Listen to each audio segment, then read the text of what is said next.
ನಮಸ್ಕಾರ, ನಾನು ನವೀನ್. ಇದು first day first show Kannada. So ಒಂದು ಕಡೆ ಥಿಯೇಟ್ರಲ್ಲಿ ಭೈರತಿ ರಣಗಲ್ಲು ಸಕ್ಸಸ್ಫುಲ್ಲಾಗಿ ಓಡ್ತಾ ಇದೆ. ಅದ್ರ ಜೊತೆಗೆ ಈ ವಾರ ಒಂದು 5-6 ಸಿನಿಮಾಗಳು ನಿಮ್ಮನ್ನು ರಂಜಿಸೋಕೆ ಬರ್ತಾ ಇದೆ. ಅದರಲ್ಲಿ ಒಂದು ಚೇತನ್ ಚಂದ್ರ ಅವರ ಪ್ರಭುತ್ವ. ಸೊ ಅವರೇ ಇದ್ದಾರೆ, ಮಾತಾಡ್ಸೋಣ. ನಾಳೆ ಸಿನಿಮಾ ರಿಲೀಸ್ ಇದೆ. ಸೊ ಹೇಗಿದೆ ಫೀಲಿಂಗ್ ಅಂತ? ಸರ್ ನಮಸ್ತೆ, ಹೇಗಿದ್ದೀರಾ? ನಮಸ್ತೆ ಸರ್, ಚೆನ್ನಾಗಿದ್ದೀನಿ. ನೀವು? ಆರಾಮಾಗಿದ್ದೀನಿ ಸರ್. ನಾಳೆ ರಿಲೀಸ್ ಇದೆ ಸಿನಿಮಾ ಪ್ರಭುತ್ವ. ತುಂಬ ದಿನಗಳಿಂದ ವೆಯ್ಟ್ ಮಾಡಿದ್ರಿ ಈ ಒಂದು ದಿನಕ್ಕೆ. ಅಂದರೆ ರಿಸಲ್ಟ್ ಬೇರೆ, ಬಟ್ ರಿಲೀಸ್ ಅನ್ನೋದಕ್ಕಿಂತ ವೆಯ್ಟ್ ಮಾಡಿದ್ರಿ ತುಂಬ ದಿನ. ಫೈನಲ್ ರಿಲೀಸ್ ಆಗ್ತಾಯಿದೆ ಸರ್ ನಿಮ್ಮ ಸಿನಿಮಾ. ಹೌದು, ತುಂಬ ಖುಷಿ ಇದೆ. ಯಾಕಂದರೆ ಸುಮಾರು ಜನದ್ದು ಶ್ರಮ ಇದೆ. ಸುಮಾರು ಜನದ ಶ್ರಮ ಮತ್ತು ನಮ್ಮ ಪ್ರೊಡ್ಯೂಸರ್ ತುಂಬ ದೊಡ್ಡದಾಗಿ ಬಂಡವಾಳ ಹಾಕಿದ್ದಾರೆ, ತುಂಬ ದೊಡ್ಡ ಮಟ್ಟಕ್ಕೆ ಬಂಡವಾಳ. ಹಾಗೆ ಸುಮಾರು ದೊಡ್ಡ ದೊಡ್ಡ ಕಲಾವಿದರುಗಳು ಆ್ಯಕ್ಟ್ ಮಾಡಿರೋ ಅಂಥ ಒಂದು ಹೈ ಬಜೆಟ್, ದೊಡ್ಡ ಒಂದು ಕ್ಯಾನ್ವಸ್ ಇರೋ ಅಂಥ ಒಂದು ಸಿನಿಮಾ ಇದು ಪ್ರಭುತ್ವ. ಸೊ ಕನ್ನಡ ಚಿತ್ರ ಪ್ರೇಮಿಗಳಿಗೆ ಯಾವ ರೀತಿ ಕನ್ನಡ ಚಿತ್ರಗಳು ಬರಬೇಕು ಅಂತ ಇತ್ತಲ್ವ, ಅದೇ ಥರ ಒಂದು ಚಿತ್ರ ಬರ್ತಿದೆ. ಸೊ ಸಖತ್ ಖುಷಿ ಇದೆ ನನಗೆ. ಓಕೆ ಸರ್, ಪ್ರಭುತ್ವ ಅಂದರೆ ಏನು? ಫಸ್ಟ್ ಆಫ್ ಆಲ್ ಅಂದರೆ ಪ್ರಜಾಪ್ರಭುತ್ವ ಅಂತ ಗೊತ್ತು ನಮಗೆ. ಸೊ ಏನು ಸರ್ ಪ್ರಭುತ್ವ ಅಂದರೆ? ಪ್ರಭುತ್ವ ಅಂದರೆ ಗೌರ್ಮೆಂಟ್. ಪ್ರಜಾಪ್ರಭುತ್ವ ಅಂದರೆ ಪ್ರಜೆಗಳಿಂದ ಪ್ರಜೆಗಳಿಗೋಸ್ಕರ ಪ್ರಜೆಗಳಿಗಾಗಿ ಅಂತ ಇದೆಯಲ್ಲ, ಅದು ಇರೋದು ಡೆಮೋಕ್ರಸಿ ಅಲ್ವಾ. ಆದರೆ ಇಲ್ಲಿ ಬರೀ ಪ್ರಭುತ್ವ ಅಂತ ಏನಕ್ಕೆ ಹೆಸರಿಟ್ಟಿದ್ದೀವಿ ಅಂದರೆ, ಇಲ್ಲಿ ಬರೀ ಪೊಲಿಟಿಷಿಯನ್ಸ್ ಹ್ಯಾಂಡಲ್ಲಿ ಪವರ್ ಇದೆ ಬಿಟ್ಟರೆ ನಿಮ್ಮ ಕೈಲಿ ಏನಾರ ಪವರ್ ಇದೆಯಾ? ಓಟ್ ಹಾಕೋ ಒಂದು ಪವರ್ ಇದೆ, ಬಟ್ ಓಟ್ ಹಾಕ್ಬೇಕಾದ್ರೆ ಕರೆಕ್ಟಾಗಿರೋರನ್ನ ಹುಡುಕಿ ನಾವು ನೋಡಿ ಅವ್ರನ್ನ ಸ್ಟಡಿ ಮಾಡಿ ಓಟ್ ಹಾಕಿದ್ರೆ ನಮ್ಗೆ ಅದರಿಂದ ಒಳ್ಳೇದಾಗುತ್ತೆ. ಇಲ್ಲ ಅಂತಂದರೆ ಕಷ್ಟ ಆಗುತ್ತೆ ಅಂತ ಹೇಳಕ್ಕೆ ಕೊಟ್ಟಿರೋ ಅಂಥ ಒಂದು ಸಿನಿಮಾ. ಬಟ್ ಈ ಸಿನಿಮಾದಲ್ಲಿ ಬರೀ ಪೊಲಿಟಿಕ್ಸ್ ಮಾತ್ರ ಇಲ್ಲ, ಇದರಲ್ಲಿ ಲವ್ ಇದೆ, ಆ್ಯಕ್ಷನ್ ಇದೆ, ಆಮೇಲೆ ಸೆಂಟಿಮೆಂಟ್ಸ್ ಇದೆ, ಫ್ಯಾಮಿಲಿ ಸೆಂಟಿಮೆಂಟ್ಸು, ಫ್ರೆಂಡ್ಶಿಪ್ ವ್ಯಾಲ್ಯೂಸ್ ಇದೆ. ಸೊ ಸಮಾಜದಲ್ಲಿ ಯಾವ ರೀತಿ ಭ್ರಷ್ಟಾಚಾರ ನಡೀತಿದೆ ಅನ್ನೋದ್ರ ಮೇಲಿದೆ, ಮತ್ತು ಅದನ್ನು ಯಾವ ರೀತಿ ಸರಿ ಮಾಡ್ಕೋಬೋದು ಅನ್ನೋದ್ರ ಮೇಲಿದೆ. ಸೊ ಇದರಲ್ಲಿ ಪೊಲೀಸ್ ಡಿಪಾರ್ಟ್ಮೆಂಟ್ ಆಗಿರ್ಬೋದು, ಮತ್ತು ಲಾಯರ್ಸ್ ಆಗಿರ್ಬೋದು, ಮತ್ತು ರೈತರ ಬಗ್ಗೆ ಆಗಿರ್ಬೋದು, ಎಲ್ಲದ್ರ ಬಗ್ಗೆನೂ ಒಂದು ಕಂಪ್ಲೀಟ್ ಒಂದು ಈ ಸಮಾಜದ ಬಗ್ಗೆ ಒಂದು ಸಮಾಜನೇ ಕನ್ನಡಿಯಾಗಿ ತೋರಿಸಿರೋ ಅಂಥ ಒಂದು ಸಿನಿಮಾ ತೋರಿಸ್ಬೇಕು ಅಂತ ಹೊರಟಿರೋ ಸಿನಿಮಾ ಪ್ರಭುತ್ವ. ಸಿನಿಮಾದಲ್ಲಿ ಡೈಲಾಗ್ಸ್ಗಳು ಅಷ್ಟೇ ಒಂದಕ್ಕಿಂತ ಒಂದು ತುಂಬ ಚೆನ್ನಾಗಿ ತೂಕವಾಗಿ ಬರೆದಿದ್ದಾರೆ. ಅಂದರೆ ಅದರಲ್ಲಿ ಮಾರಲ್ಲು ಇರುತ್ತೆ, ಹಾಗೆ ಒಂದು ಜನಕ್ಕೆ ಈಸಿಯಾಗಿ ಅರ್ಥ ಆಗೋ ಥರನೂ ಒಂದು ಇದರಲ್ಲಿ ಬರೆದಿದ್ದಾರೆ. ಓಕೆ ಸರ್, ನಮಗೆ ಟ್ರೈಲರ್ ನೋಡಿದಾಗ ನೀವು ಅನ್ಯಾಯದ ವಿರುದ್ಧ ಹೋರಾಡ್ತೀರಾ ಅನ್ನೋದು ಗೊತ್ತಾಗ್ತಾ ಇದೆ. ಸೊ ಏನು ರೋಲ್ ಆ್ಯಕ್ಚುಲಿ ಏನು ಮಾಡ್ತೀನಿ ಸಿನಿಮಾದಲ್ಲಿ, ಹೆಂಗಿರುತ್ತೆ ರೋಲು? ಸರ್, ಈ ಸಿನಿಮಾದಲ್ಲಿ ನಿಮ್ಮ ರೋಲೇ ಇಲ್ಲಿ ನೋಡ್ತೀರಾ ಅಂತ ಜನದ ರೋಲೇ ನಾನು ಮಾಡಿರೋದು. ಇವಾಗ ನಮ್ಗಳ ಮೇಲೆ ದಬ್ಬಾಳಿಕೆ ಜಾಸ್ತಿ ಆದರೆ ಇಲ್ಲಿವರೆಗೂ ನೀರು ಬರುತ್ತೆ, ಇದ್ರ ಮೇಲೆ ನಾವು ಇದಾಗೋದ್ರೆ ಏನು ಮಾಡ್ತೀವಿ ಅನ್ನೋದು ಗೊತ್ತಿದೆ ಅಲ್ವ ಎಲ್ಲರಿಗೂ. ಸೊ ಅದೇ ಥರ ಒಬ್ಬ ಮನುಷ್ಯನಿಗೆ ಯಾವ ದಬ್ಬಾಳಿಕೆ ಜಾಸ್ತಿ ಆಗಿ ಉಸಿರಾಡೋಕ್ಕೆ ಆಗದಲ್ಲೇ ಇರೋ ಟೈಮಲ್ಲಿ ಅವ್ನು ಯಾವ ರೀತಿ ರೆಬಲ್ ಆದರೆ ಏನಾಗುತ್ತೆ ಅನ್ನೋದನ್ನು ತೋರಿಸಿರೋ ಅಂಥ ಒಂದು ಸಿನಿಮಾ. ಅಂದರೆ CM ರೋಲು, ಅಂದರೆ common man. Yes, common man rebel ಆದರೆ ಯಾವ ರೀತಿ ರೆಬಲ್ ಆಗ್ತಾನೆ ಅನ್ನೋದೇ ಈ ಸಿನಿಮಾದಲ್ಲಿ ಬರೋ ಅಂಥ ಕಥೆ. ಇತ್ತೀಚೆಗೆ ಸೂರ್ಯ ಅವರನ್ನು ಮೀಟ್ ಮಾಡಿದ್ವಿ ಈ ಪ್ರಭುತ್ವ ಸಂದರ್ಭದಲ್ಲಿ. ಸೊ ಹೆಂಗಿತ್ತದು? ಏನಂದ್ರು, ಏನಾದ್ರು ಹೇಳಿದ್ರ ಪ್ರಭುತ್ವ ಬಗ್ಗೆ? ಅಥವಾ ಅವ್ರನ್ನ ನೀವು ತುಂಬ ಸಿನಿಮಾಗಳಲ್ಲಿ ನೋಡಿರ್ತೀರಾ, ತುಂಬ ಇಷ್ಟಪಡ್ತೀವಿ ನಾವು ಅವ್ರ ಆ್ಯಕ್ಟಿಂಗ್ನ. ಸೊ ಹೆಂಗನು ಸರ್ ಅವರು ಮೀಟ್ ಮಾಡಿದ್ದು?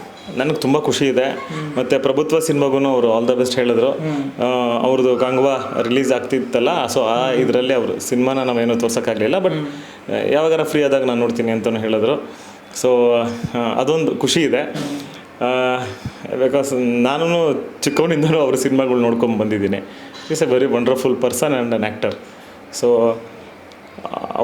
ಅವ್ರಿಗೂ ಸಿನಿಮಾಗಳಿಗೆ ಆಲ್ ದ ಬೆಸ್ಟ್ ಅಂತ ಹೇಳೋಕ್ಕೆ ಇಷ್ಟಪಡ್ತೀನಿ. ಮತ್ತು ಅವ್ರ ವಿಶಸ್ ನಮ್ಮ ಜೊತೆನೂ ಇದೆ. ಮತ್ತು ಇಲ್ಲೂ ಅಷ್ಟೇ ತುಂಬ ಜನ ಆರ್ಟಿಸ್ಟ್ಗಳು ನಮಗೆ ಇಲ್ಲಿ ತುಂಬ ಚೆನ್ನಾಗಿ ಸಪೋರ್ಟ್ ಮಾಡ್ತಾಯಿದ್ದಾರೆ ಪ್ರಭುತ್ವ ಸಿನಿಮಾಗೆ. ಯಾಕಂದರೆ ನಮ್ಮ ಸಿನಿಮಾದಲ್ಲಿ ಆಲ್ಮೋಸ್ಟ್ ಕರ್ನಾಟಕದಲ್ಲಿ ಇರೋಂಥ ದೊಡ್ಡ ನಟರು ಆಲ್ಮೋಸ್ಟ್ ಒಂದು 70ರಿಂದ 100 ಜನ ಆ್ಯಕ್ಟ್ ಮಾಡಿದ್ದಾರೆ, ದೊಡ್ಡ ಕಲಾವಿದರುಗಳು. ಸೊ ಅವ್ರ ಜೊತೆ ನಾನೊಬ್ಬ ಆ್ಯಕ್ಟ್ ಮಾಡಿದ್ದೀನಿ. So I feel very proud ಅಂಥವ್ರು ದೊಡ್ಡ ಆ್ಯಕ್ಟರ್ಗಳ ಜೊತೆ ಆ್ಯಕ್ಟ್ ಮಾಡಿದ್ದೀನಿ ಅಂತ. ಮತ್ತು ತುಂಬ ಖುಷಿ ಇದೆ ನನಗೆ. ಸೊ ಇದಕ್ಕೆಲ್ಲ ಓವರಾಲ್ ನಮ್ಮ ಪ್ರೊಡಕ್ಷನ್ ಹೌಸ್, ನಮ್ಮ ಶಿವಕುಮಾರ್ ಸರ್ ಮತ್ತು ರವಿರಾಜ್ ಇವ್ರ ಪ್ರೊಡಕ್ಷನ್ ಹೌಸ್ ಸ್ಟ್ರಾಂಗ್ ಇತ್ತು.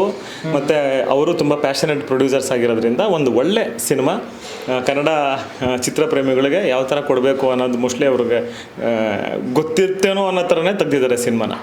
ಎಲ್ಲ ಪ್ರೊವೈಡ್ ಮಾಡಿ ಸಿನಿಮಾಗೆ ಏನು ಬೇಕು ಅಂತೆಲ್ಲ ಪ್ರೊವೈಡ್ ಮಾಡಿ ತುಂಬ ಒಂದು ಒಳ್ಳೆ ಸಿನಿಮಾ ಕೊಟ್ಟಿದ್ದಾರೆ. ಸೊ 22ನೇ ತಾರೀಕು ದಯವಿಟ್ಟು ಯಾರು ಮಿಸ್ ಮಾಡ್ಕೊಬಾರ್ದು. ನಾನು ಅಂದರೆ ನನ್ನ ರಿಕ್ವೆಸ್ಟ್ ಇದು, ಇಂಥ ಒಂದು ಒಳ್ಳೆ ಸಿನಿಮಾ ಮಿಸ್ ಮಾಡಿಕೊಂಡ್ರೆ ಇಂಥ ಒಳ್ಳೆ ಪ್ರೊಡ್ಯೂಸರ್ಸ್ನ ನಾವು ಕಳ್ಕೊತೀವಿ. ಈ ಥರ ಒಳ್ಳೆ ಪ್ರೊಡ್ಯೂಸರ್ಸ್ನ ಕಳ್ಕೊಂಡ್ರೆ ನಮ್ಮ ಚಿತ್ರರಂಗಕ್ಕೆ ತುಂಬ ನಷ್ಟ ಆಗುತ್ತೆ. ಯಾಕಂದರೆ ಅಷ್ಟು ಜನ ಕಲಾವಿದರುಗಳನ್ನ ಹಾಕೊಂಡು ಮಾಡಿರೋ ಸಿನಿಮಾನೇ ನೋಡಿಲ್ಲ ಸರ್. ನಾನು ಅಷ್ಟೊಂದು ಸಿನಿಮಾಗಳು ನೋಡಿದ್ದೀನಿ. ಅಷ್ಟು ಜನ ಇದ್ದಾರೆ ಆ್ಯಕ್ಟರ್ಗಳು ಇದರಲ್ಲಿ.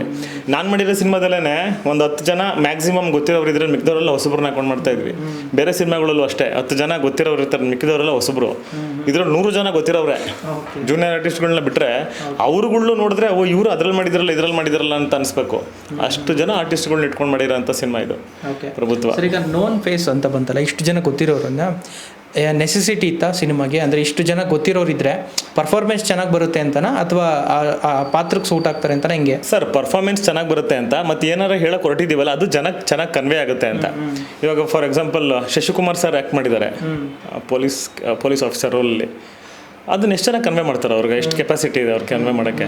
ಮತ್ತು ಶರತ್ ಲೋಹಿತಾಶ್ ಅವರು, ಆದಿ ಲೋಕೇಶ್ ಸರ್, ಇವರೆಲ್ಲರೂ ಪೊಲಿಟಿಷಿಯನ್ಸ್ ಥರ ಮಾಡಿದ್ದಾರೆ. ಸೊ ಆ ಕ್ಯಾರೆಕ್ಟರ್ನ ಎಷ್ಟು ಚೆನ್ನಾಗಿ ಕನ್ವೆ ಮಾಡ್ತಾರೆ ಅನ್ನೋದು ನಮ್ಗೆ ನೋಡಿದಾಗಲೇ ಗೊತ್ತಾಗುತ್ತೆ. ಹಾಗೆ ಪೂಜಾ ಲೋಕೇಶ್ ಅವ್ರು ಆ್ಯಕ್ಟ್ ಮಾಡಿದ್ದಾರೆ.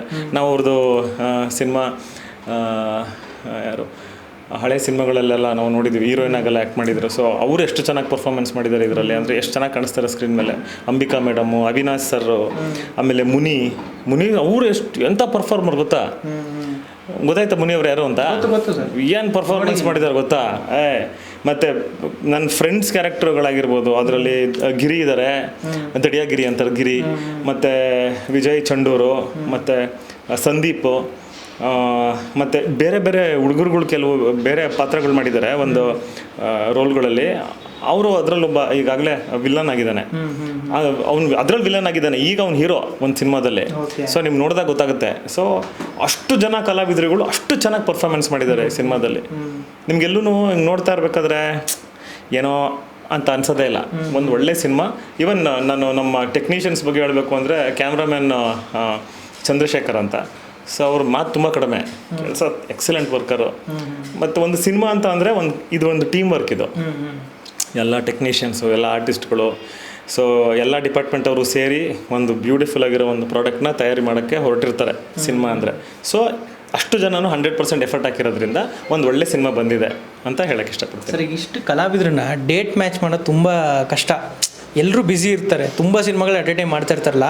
ಡೇಟ್ ಮ್ಯಾಚ್ ಮಾಡೋದು ಎಷ್ಟು ಕಷ್ಟ ಆಯಿತು, ಅದರಿಂದಾಗಿ ಸಿನಿಮಾ ಏನಾದರೂ ಸ್ವಲ್ಪ ಡಿಲೇ ಆಗಿದ್ದು ಆ ಥರದ್ದು ಆಯಿತಾ? ಇಲ್ಲ, ಆ ಥರ ಎಲ್ಲ ಏನಾಗಲಿಲ್ಲ. ಡಿಲೇ ಆಗೋಕ್ಕೆ ಬೇರೆ ಬೇರೆ ಕಾರಣಗಳಿರುತ್ತೆ. ಸೊ ಅದೆಲ್ಲ ಏನು ಕಾರಣಗಳು ಇವಾಗ ಏನೂ ಇಲ್ಲ, ಎಲ್ಲ ಕ್ಲಿಯರ್ ಆಗಿದೆ. ಇಷ್ಟು ಜನ ಕಲಾವಿದರುಗಳ ಡೇಟ್ ಮ್ಯಾಚ್ ಮಾಡೋದಕ್ಕಿಂತನೂ ಪೇಮೆಂಟ್ ಮ್ಯಾಚ್ ಮಾಡೋದಿದೆಯಲ್ಲ, ಅದು ಕಷ್ಟನೇ. ಅದು ಪ್ರೊಡ್ಯೂಸರ್ಗೆ ತುಂಬ ಕಷ್ಟ, ಎಲ್ಲರದ್ದು ಇರುತ್ತೆ. ಸೊ ಅಷ್ಟು ಜನ ಕಲಾವಿದರುಗಳ್ನು ಕರೆಸಿ ಎಲ್ಲರಿಗೂ ಒಂದೇ ಥರ ಟ್ರೀಟ್ಮೆಂಟ್ ಮಾಡಿ ಒಂದು 8-9 ಕ್ಯಾರವ್ಯಾನ್ ಇರ್ತಿತ್ತು. ಎಲ್ಲ ಡಬಲ್ ಡೋರ್, ತ್ರಿಬಲ್ ಡೋರ್. ನಮ್ಮ ಸೆಟ್ಟಲ್ಲಿ 9 ಕ್ಯಾರವ್ಯಾನು, ಎಲ್ಲ ಡಬಲ್ ಡೋರ್, ತ್ರಿಬಲ್ ಡೋರ್ಗಳು. ನಾವು ಎಲ್ಲ ರೆಡಿಯಾಗಿ, ಅವರೆಲ್ಲ ರೆಡಿಯಾಗಿ ಆಚೆ ಬಂದರೆ ಇವ್ರು ಯಾವ ಕ್ಯಾರೆಕ್ಟರ್ಗೆ, ಇವ್ರು ಯಾಕೆ ಅವ್ರ ಕ್ಯಾರೆಕ್ಟರ್ಗೆ ಅಂದರೆ ನನಗೊಂಥ ಖುಷಿ ಆಗ್ತಿತ್ತು. ಇದಕ್ಕೆ ಇವ್ರನ್ನ ಕರೆಸ್ಬಿಟ್ಟಿದ್ದೀರಾ ಅಂತ. ಒಂಥರ ಚಿಕ್ಕ ಕಲಾವಿದರ ಸಂಘದ ಮೀಟಿಂಗ್ ಇದ್ದಂಗೆ. ಚಿಕ್ಕದಲ್ಲ ಸರ್, ದೊಡ್ಡ ಕಲಾವಿದರ ಸಂಘದ ಮೀಟಿಂಗು. ಬೇರೆ ಬೇರೆ ಪರಭಾಷಾ ನಟರೆಲ್ಲ ಬಂದಿದ್ರಲ್ಲ. ಸೊ ತುಂಬ ಚೆನ್ನಾಗಿ ಬಂದಿದೆ ಸಿನಿಮಾ ಅಂತ. ಆ ಕ್ಯಾರೆಕ್ಟರ್ಗಳು ಇವಾಗ ಒಬ್ಬರು ಜಡ್ಜು, ಆ ಜಡ್ಜ್ ಕ್ಯಾರೆಕ್ಟ್ರಲ್ಲಿ ಅಂತ ತೂಕವಾಗಿರೋ ವ್ಯಕ್ತಿ ಕುಂತು ಜಡ್ಜ್ಮೆಂಟ್ ಕೊಟ್ರೆ ಅದಕ್ಕೊಂದು ವ್ಯಾಲ್ಯೂ. ಅಂಥವ್ರನ್ನ ಕರೆಸಿದ್ರು. ಬಿಟ್ಟಿದ್ದಿದ್ರೆ ಅಮಿತಾಬ್ ಬಚ್ಚನ್ನು ಮತ್ತು ಯಾರೋ ಗ್ಯಾಪ್ ಇದ್ದಿದ್ರೆ ಬೇರೆಯವ್ರನ್ನ ಹಾಕ್ಬಿಡ್ತಾ ಇದ್ರು. ಅವ್ರದ್ದು ಡೇಟ್ಸ್ ಇಲ್ಲ ಅಂತಾನೆ ಮೋಸ್ಟ್ಲಿ ಸ್ವಲ್ಪ ಇದು ಮಾಡೋದಿಲ್ಲ ಅಂದಿದ್ರೆ ಮಾಡಿದ್ರು ಅನ್ಸುತ್ತೆ ಸರ್. ಪ್ರೊಡ್ಯೂಸರ್ ಯಾರನ್ನೂ ಬಿಟ್ಟಿಲ್ಲ, ಎಲ್ಲರನ್ನೂ ಅಪ್ರೋಚ್ ಮಾಡಿ ತುಂಬ ಚೆನ್ನಾಗಿ ಅವರು ಇದು ಮಾಡಬೇಕು ಅಂತಿದ್ದಾರೆ. ಅನಿಲ್ ಕಪೂರ್ ಮತ್ತು ಅಮಿತಾಬ್ ಬಚ್ಚನ್ ಅವ್ರನ್ನೇ ಕರೆಸ್ಬಿಡೋಣ ಅಂತಿದ್ರು ನಿಜವಾಗ್ಲೂ. ಸೊ ಏನೋ ಡೇಟ್ಸ್ ಏನೋ ಮ್ಯಾಚ್ ಆಗಲಿಲ್ಲ ಅಂತ ಇಲ್ಲಿ ಬೇರೆ ಆಲ್ಟರ್ನೇಟಿವ್ ಇದು ಮಾಡಿಕೊಂಡ್ರು. ಸೊ ಒಳ್ಳೆ ಈ ಥರ ಸರ್, ದುಡ್ಡಿರೋರೆಲ್ಲ ಪ್ರೊಡ್ಯೂಸರ್ ಆಗಲ್ಲ, ಮೇಕಪ್ ಹಚ್ತವನೆಲ್ಲ ಆ್ಯಕ್ಟರ್ ಆಗಲ್ಲ, ಆ್ಯಕ್ಷನ್ ಕಟ್ ಹೇಳಿದ್ರೆ ಡೈರೆಕ್ಟರ್ ಆಗಲ್ಲ. ಪ್ಯಾಷನ್ ಇರಬೇಕು. ಇದೆಲ್ಲ ಇದ್ದರೆ 100% ಸಿನಿಮಾ ಸಕ್ಸಸ್ ಆಗುತ್ತೆ. ಇದ್ರ ಜೊತೆಗೆ ನಿಮ್ಮ ಆ್ಯಕ್ಷನ್ನು ಟ್ರೈಲರಲ್ಲಿ ನೋಡಿದ್ವಿ. ಬಂಡೆಗಳ ನಡುವೆ ಒಂದು ಆ್ಯಕ್ಷನ್ ಸೀನ್ಸ್ ಎಲ್ಲ ಬರುತ್ತೆ.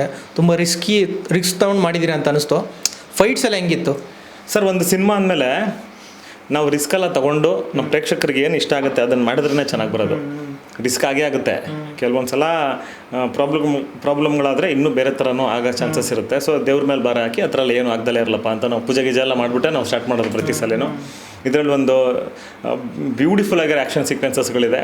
ಅದನ್ನು ಮಾಸ್ ಮಾಧವರು, ಆಮೇಲೆ different Danny, Vinod master, Vikram master, ಆಮೇಲೆ ಥ್ರಿಲ್ಲರ್ ಮಂಜು ಸರ್, ಇಷ್ಟು ಜನನು ಬೇರೆ ಬೇರೆ ಆ್ಯಕ್ಷನ್ ಸೀಕ್ವೆನ್ಸಸ್ಗಳನ್ನ ಕಂಪೋಸ್ ಮಾಡಿದ್ದಾರೆ. ಪ್ರತಿಯೊಬ್ಬರೂ ತುಂಬ ಚೆನ್ನಾಗಿ ಕಂಪೋಸ್ ಮಾಡಿದ್ದಾರೆ. ಸರ್, ಕಷ್ಟಗಳಾಗುತ್ತೆ. ನಮ್ಮ ಜನಗಳು ಇಷ್ಟಪಡ್ತಾರೆ ಅಂದರೆ ಇನ್ನೂ ಕಷ್ಟಪಡೋಕೆ ನಾವು ರೆಡಿ ಇದ್ದೀವಿ. ಅವ್ರು ಇಷ್ಟಪಡ್ಬೇಕಷ್ಟೇ. ಸೊ ಆ ಥರ ಇಷ್ಟ ಆಗಲಿ ಅನ್ನೋ ಥರನೇ ಎಲ್ಲರೂ ಕಷ್ಟ ಆದರೂ ಪರವಾಗಿಲ್ಲ ಅಂತ ಯೋಚನೆ ಮಾಡಿದ್ರೆ ಇಷ್ಟಪಟ್ಕೊಂಡೇ ಮಾಡಿದ್ದೀವಿ ಸಿನಿಮಾನ. ಮತ್ತು ಎಲ್ಲ ಆರ್ಟಿಸ್ಟ್ಗಳು ತುಂಬ ಚೆನ್ನಾಗಿ ಸಪೋರ್ಟ್ ಮಾಡಿದ್ದಾರೆ. ಸರ್, ಇವಾಗ ನಂದು ಒಂದು ಕ್ಯಾರೆಕ್ಟ್ರು ಈ ಥರ ಹೈಲೈಟ್ ಆಗುತ್ತೆ ಸಿನಿಮಾದಲ್ಲಿ ಅಂದರೆ ಎಲ್ಲರ ಸಪೋರ್ಟಿಂದನೇ ಆಗೋಕ್ಕೆ ಸಾಧ್ಯ. ಅದು ಒಂದು ಟೆಕ್ನಿಷಿಯನ್ಸ್, ಇನ್ನೊಂದು ನನ್ನ ಕೋ ಆರ್ಟಿಸ್ಟು, ಅದು ತುಂಬ ಇಂಪಾರ್ಟೆಂಟ್ ಆಗುತ್ತೆ. So I thank all my co artist and I thank ಎಲ್ಲ ನನ್ನ ಟೆಕ್ನಿಷಿಯನ್ಸ್ ಟೀಮ್ಗೆ, ನನ್ನ ಡೈರೆಕ್ಷನ್ ಡಿಪಾರ್ಟ್ಮೆಂಟ್ಗೆ, ನನ್ನ ಪ್ರೊಡಕ್ಷನ್ ಡಿಪಾರ್ಟ್ಮೆಂಟ್ಗೆ ತುಂಬ ಥ್ಯಾಂಕ್ಸ್ ಹೇಳೋಕ್ಕೆ ಇಷ್ಟಪಡ್ತೀನಿ. ಒಂದು ಒಳ್ಳೆ ಸಿನಿಮಾ ಕೊಟ್ಟಿದ್ದಾರೆ ನನ್ನ ಕೆರಿಯರಲ್ಲಿ. ಸರ್, ಇನ್ನೊಂದು ಕಡೆ ಶಿವಣ್ಣ ಸಿನಿಮಾಗೆ ಸಪೋರ್ಟ್ ಮಾಡಿದ್ರು. ಆ ವಿಡಿಯೋನ ತುಂಬ ಜನ ಶೇರ್ ಮಾಡ್ತಾ ಇದ್ದಾರೆ. ಸೊ ಸಪೋರ್ಟ್ ಮಾಡಿದಂತ ಅದು ಹೆಂಗೆ ಅನ್ನಿಸ್ತು? ಅವ್ರದ್ದು ಸಿನಿಮಾನು ಚೆನ್ನಾಗಿ ಓಡ್ತಿದೆ ಇವಾಗ, ಅದ್ರ ಜೊತೆ ನಿಮ್ಮ ಸಿನಿಮಾ ಬರ್ತಾಯಿದೆ. ಅದಾದಮೇಲೆ ಶಿವಣ್ಣಂಗೆ ಅನಾರೋಗ್ಯ ಅಂತೇಳಿ ತುಂಬ ನ್ಯೂಸ್ಗಳು, ಅದೆಲ್ಲ ಕೇಳಿದಾಗ ನಿಮಗೆ ಆ್ಯಸ್ ಎ ಫ್ಯಾನ್ ಆಗಿ ನಿಮ್ಮ ಸಿನಿಮಾಗೆ ಸಪೋರ್ಟ್ ಮಾಡಿದ್ರು ಇಂಡಸ್ಟ್ರಿ ಹಿರಿಯರವರು, ಏನು ಅನಿಸ್ತು ನಿಮಗೆ? ಸರ್, ದೊಡ್ಡ ಮನಸ್ಸಿನ ದೊಡ್ಡ ಮನುಷ್ಯರು ದೊಡ್ಡ ಮನೆಯವರು ಅನ್ನೋದಕ್ಕೆ ಶಿವಣ್ಣನ ನಾವು ಪುನೀತ್ ರಾಜ್ಕುಮಾರ್ ಸರ್ ಇದ್ದಾಗಲೂ ಹಂಗೆ ಅನ್ನಿಸ್ತಿತ್ತು, ಶಿವಣ್ಣ ಇದ್ದಾರೆ ಹಂಗೆ ಅನ್ನಿಸ್ತಾ ಇದೆ. ತುಂಬ ಖುಷಿ ಆಗುತ್ತೆ ಅವ್ರನ್ನ ಭೇಟಿಯಾಗಿ, ಅವರು ನಮ್ಗೆ ಸಪೋರ್ಟ್ ಮಾಡಿದ ರೀತಿ, ಮತ್ತು ಅಷ್ಟು ಹುಷಾರಿಲ್ಲ ಅಂದ್ರೂ ಒಂದು 15-20 ನಿಮಿಷ ಕೂತು ಮಾತಾಡಿದ್ನೆಲ್ಲ ನೋಡಿ ಎಲ್ಲರಿಗೂ ಆಲ್ ದ ಬೆಸ್ಟ್ ಹೇಳಿ ಒಳ್ಳೇದಾಗಲಿ ಅಂತ ಆಶೀರ್ವಾದ ಮಾಡಿ, ಅವ್ರಿಗೆ ಟ್ರೀಟ್ಮೆಂಟ್ಗೆ ಹೋಗೋಕ್ಕಿಂತ ಮುಂಚೆ ಸಿನಿಮಾನೂ ನೋಡ್ತೀನಿ ಅಂದರು. ಮೋಸ್ಟ್ ಪ್ರಾಬಲಿ ಸಂಡೇ ಇಲ್ಲ ಅಂದರೆ ಮಂಡೇ ಸಿನಿಮಾ ನೋಡ್ತೀನಿ ಅಂತ ಹೇಳಿದ್ದಾರೆ. ಅವ್ರು ಯಾವ ರೀತಿ ಟೈಮಿಂಗ್ಸ್ ಕೊಡ್ತಾರೋ ಅದ್ರ ಪ್ರಕಾರ ನಾವು ಇದನ್ನು ಅರೇಂಜ್ ಮಾಡೋಣ ಅಂತಿದ್ದೀವಿ ಶೋನ. ಸೊ ಅದೇ ಈ ಟೈಮಲ್ಲಿ ಅವಾಯ್ಡ್ ಮಾಡ್ಬೋದಾಗಿತ್ತು, ಬೇಡ ಹಂಗೆ ಹೆಂಗೆ ಅಂತ. ಕನ್ನಡ ಚಿತ್ರರಂಗದ ಬಗ್ಗೆ ಅಷ್ಟು ಕಾಳಜಿ ಇದೆ ಅವ್ರಿಗೆ. ಕನ್ನಡ ಚಿತ್ರರಂಗದ ಬಗ್ಗೆ, ಕನ್ನಡದ ಆ್ಯಕ್ಟರ್ಗಳ ಬಗ್ಗೆ, ಟೆಕ್ನಿಷಿಯನ್ಸ್ ಬಗ್ಗೆ, ಪ್ರೊಡ್ಯೂಸರ್ಸ್ ಬಗ್ಗೆ ಅಷ್ಟು ಕಾಳಜಿ ಇರೋದಕ್ಕೆ ಅಷ್ಟು ಅವ್ರನ್ನ ಶಿವಣ್ಣ ಅಂತ ಅಷ್ಟು ನಾವು ಭಕ್ತಿಯಿಂದ ನಮ್ಗೆ ಇದು ಮಾಡೋಕ್ಕೆ ಇದಾಗುತ್ತೆ. ಸೊ ನಾವು ಕಲಿಬೇಕು, ಸಿಕ್ಕಾಪಟ್ಟೆ ಕಲಿಬೇಕು ಅಂಥವ್ರಿಂದ. ಅಷ್ಟು ಹುಷಾರಿಲ್ಲ ಅಂದಿದ್ರೆ ನಾವೇನು ಮಾಡ್ತಿದ್ವಿ? ನಾವು ಆ್ಯಕ್ಚುಲಿ ನಾವು ಮೀಟ್ ಮಾಡಿದ್ದು ಸೆಟ್ಟಲ್ಲಿ, ಶೂಟಿಂಗ್ ಸೆಟ್ಟಲ್ಲಿ, ಮತ್ತು ಮನೇಲಿ ಇರ್ತಿದ್ರು ಎಲ್ಲರೂ. ಆ ಥರ ಏನಾದ್ರು ಆಗಿದ್ದಿದ್ರೆ ಏನು ಅವ್ರ ಡೆಡಿಕೇಶನ್ನು, ಅವ್ರು ನಾವೆಲ್ಲ ಸೆಟ್ಟಿಗೆ ಹೋದರೆ ಫಸ್ಟ್ ಸಿನಿಮಾ ನಾನು ಮಾಡಿದ್ದು 2008ಅಲ್ಲಿ. ನಮಗೆ ಎಕ್ಸಾಂಪಲ್ ಕೊಡ್ತಾರೆ ಕೆಲವರು ನಟರುಗಳದ್ದು. ಫಸ್ಟ್ ಎಕ್ಸಾಂಪಲ್ಲು ಪಂಚುಯಾಲಿಟಿ ಅಂತ ಬಂದಾಗ ಶಿವಣ್ಣಂದು ಕೊಡೋದು, ಎನರ್ಜಿ ಅಂತ ಬಂದಾಗ ಶಿವಣ್ಣಂದು ಕೊಡೋದು. ನಮಗೆಲ್ಲ ಹೊಸಬರು, ನಾವು ಹೊಸ್ದಾಗೆ ಒಂದು 15 ವರ್ಷದ ಹಿಂದೆ ಶಿವಣ್ಣ ಅಂದರೆ ಪಂಚುಯಾಲಿಟಿ ಅಂದರೆ ಶಿವಣ್ಣ, ಎನರ್ಜಿ ಅಂದರೆ ಶಿವಣ್ಣ. ಇವಾಗಲೂ ನೋಡಿದ್ನಲ್ಲ ಮೊನ್ನೆ ಅವ್ರು ಮೀಟ್ ಮಾಡಿದಾಗ, ಏನು ಎನರ್ಜಿ ಸರ್ ಅದು. ನಮ್ಮ ತಾಯಿ ವಯಸ್ಸವ್ರಿಗೆ ನಮ್ಮಮ್ಮ ಹೇಳ್ತಿರ್ತಾರೆ, ನೋಡು ನನಗೆ ಎದ್ದೊಳಕ್ಕಾಗಲ್ಲ, ಕುತ್ಕೊಳ್ಳೋಕ್ಕಾಗಲ್ಲ, ಏನು ಡ್ಯಾನ್ಸ್ ಮಾಡ್ತಾರಲ್ಲ ಅವರು ಅಂತಾರೆ. ಕರೆಕ್ಟ್. ನಾವು ಅನ್ಕೊತೀವಿ ಅವಾಗ, ದೇವ್ರೆ ನಮ್ಗೆ ಆ ಒಂದು ಏಜಲ್ಲಿ ನನಗೆ ಅಟ್ಲೀಸ್ಟ್ ಅವರು 10% ಎನರ್ಜಿ ಕೊಡಪ್ಪ ಅಂತ ಕೇಳ್ಕೊತೀವಿ. ಸೊ ಫ್ಯಾಂಟಾಸ್ಟಿಕ್ ಪರ್ಸನ್ನು. ಖುಷಿ ಆಯಿತು ಅವ್ರನ್ನ ಮೀಟ್ ಮಾಡಿ, ಅವ್ರು ನಮ್ಗೆ ಸಪೋರ್ಟ್ ಮಾಡಿದ್ದು ಮರೆಯೋಕ್ಕೆ ಆಗಲ್ಲ. ಸಂಯುಕ್ತ 2 ಅಂತ ಒಂದು ಸಿನಿಮಾ ಮಾಡಿದ್ದೆ, ಶಿವಣ್ಣ ಅವ್ರದ್ದು ಸಂಯುಕ್ತ ಅಂತ ಇತ್ತು. ನಾನು ಸಂಯುಕ್ತ 2 ಅಂತ ಒಂದು ಸಿನಿಮಾ ಮಾಡಿದ್ದೆ, ಅದಕ್ಕೆ ಶಿವಣ್ಣ ಅವ್ರು ಹಾಡು ಹೇಳಿದರು. ಸೊ ಅದಾದಮೇಲೆ ಮತ್ತೆ ಇವಾಗ ಈ ಥರ ನಮಗೆ ಸಪೋರ್ಟ್ ಮಾಡ್ತಿದ್ದಾರೆ. ಕನ್ನಡ ಇಂಡಸ್ಟ್ರಿ ಅಂತಂದಮೇಲೆ ಅವ್ರು ಸಪೋರ್ಟ್ ಮಾಡೇ ಮಾಡ್ತಾರೆ ಸರ್. ನಾನು ಅಂತಲ್ಲ, ಯಾರೇ ಹೋಗಲಿ ಹೊಸಬ್ರು ಹೋದ್ರೂ ಸಪೋರ್ಟ್ ಮಾಡ್ತಾರೆ. ಸರ್, ಸಿನಿಮಾ ರಂಗದಲ್ಲಿರೋ ಕಲಾವಿದರಿಗೆ ಫ್ಯಾಮಿಲಿ ಸಪೋರ್ಟು ತುಂಬ ಮುಖ್ಯ ಆಗುತ್ತೆ.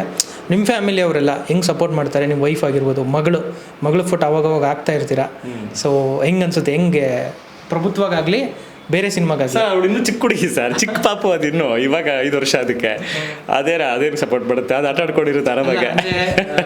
ಬಟ್ ಏನು ಅಂದರೆ ನಮಗೆ ಏನೇ ಹೊರಗಡೆ ಏನೇ ಶೆಡ್ಯೂಲ್ಗಳು ತುಂಬ ಹೆಕ್ಟಿಕ್ ಆಗಿರಲಿ, ಏನೇ ಇರಲಿ, ನಾನು ಮನೆಗೆ ಹೋಗಿ ಮಗು ಜೊತೆ ನನ್ನ ಮಗಳ ಜೊತೆ ನಾನು ಆಟ ಆಡಿದಾಗ ಅದೆಲ್ಲ ಮರ್ತೋಗ್ಬಿಡ್ತೀವಿ, ಫ್ರೆಶ್ ಆಗಿಬಿಡ್ತೀವಿ.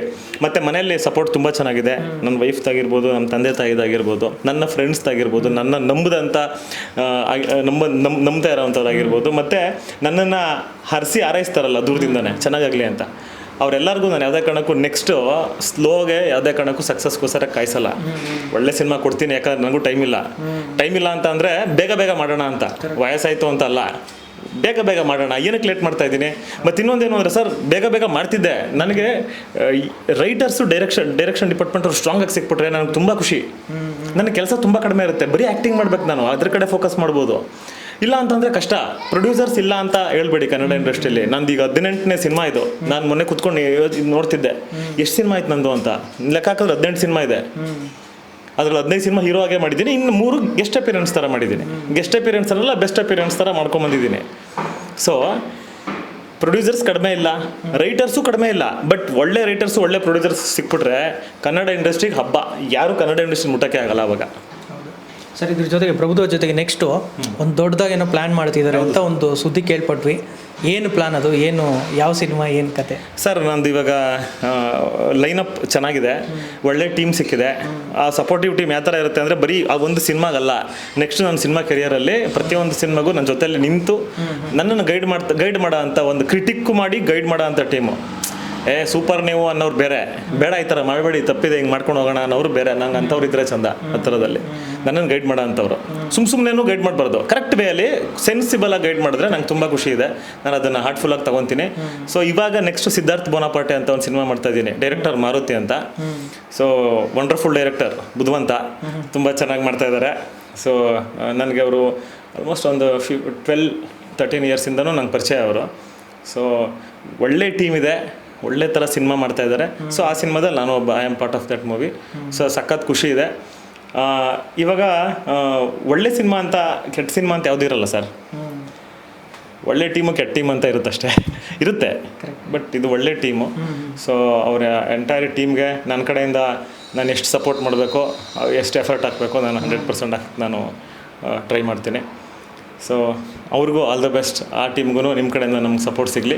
ಈಗ ನಮ್ಮ ಪ್ರಭುತ್ವ ಚಿತ್ರಕ್ಕೆ ನಿಮ್ಮ ಕಡೆಯಿಂದನೂ ಸಪೋರ್ಟ್ ಬೇಕು, ಹಾಗೆ ನೋಡ್ತಿರೋ ಅಂಥ ಆಡಿಯನ್ಸ್ ಕಡೆಯಿಂದನೂ ಸಪೋರ್ಟ್ ಬೇಕು. ಯಾಕಂದರೆ ಇದೊಂದು ಒಳ್ಳೆ ಸಿನಿಮಾ. ಇದೇ ನವೆಂಬರ್ 22ಕ್ಕೆ ರಿಲೀಸ್ ಆಗ್ತಾ ಇದೆ.